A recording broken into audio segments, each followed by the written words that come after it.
This John Lothian News video is sponsored by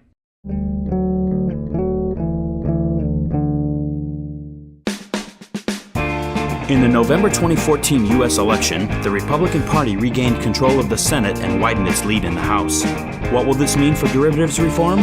Micah Green of Squire Patton Boggs gives us a breakdown at FIA Expo Chicago. Well, last night's election was quite stunning. I mean, the Republicans will control the U.S. Senate.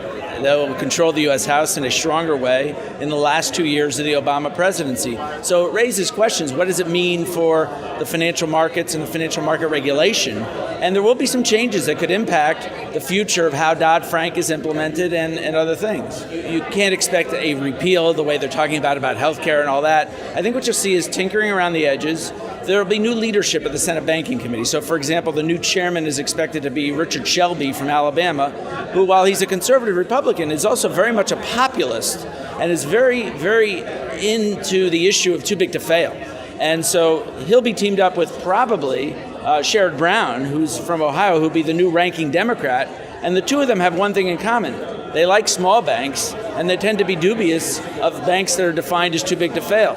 So that'll be part of the discussion. Secondly, I think you'll have both the House Committee, the House Financial Services Committee, continue to work on their Dodd-Frank legislation, cross-border and other things, end-user issues. And for the first time in a long time, you might have the opportunity to pass legislation in the Senate. The question will be how far does it go and how bipartisan it is. But I do think there will be actual discussions in the U.S. Senate with the change of control, and there's a chance for some limited legislation in certain areas. So, for example, derivatives, end users.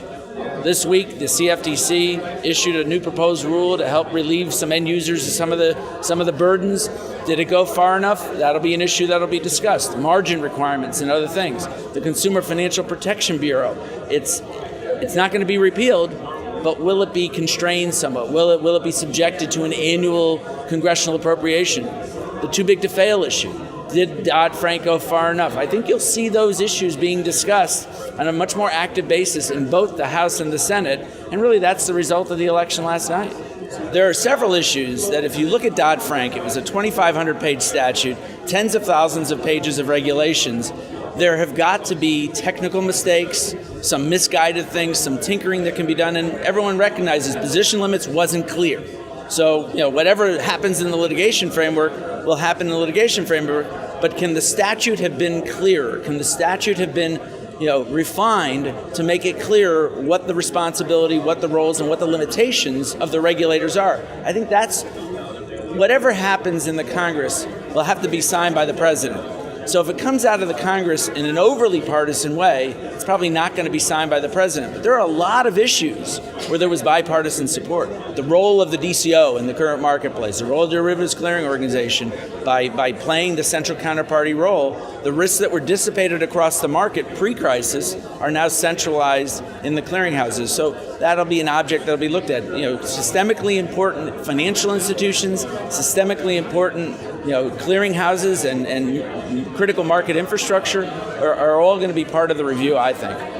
Market participants need to pay attention what's going on in the Congress as a result of these elections, because there will be an opportunity to discuss issues that heretofore were restricted to being discussed at the regulatory level. And now they're going to be discussed at both the regulatory and the legislative level.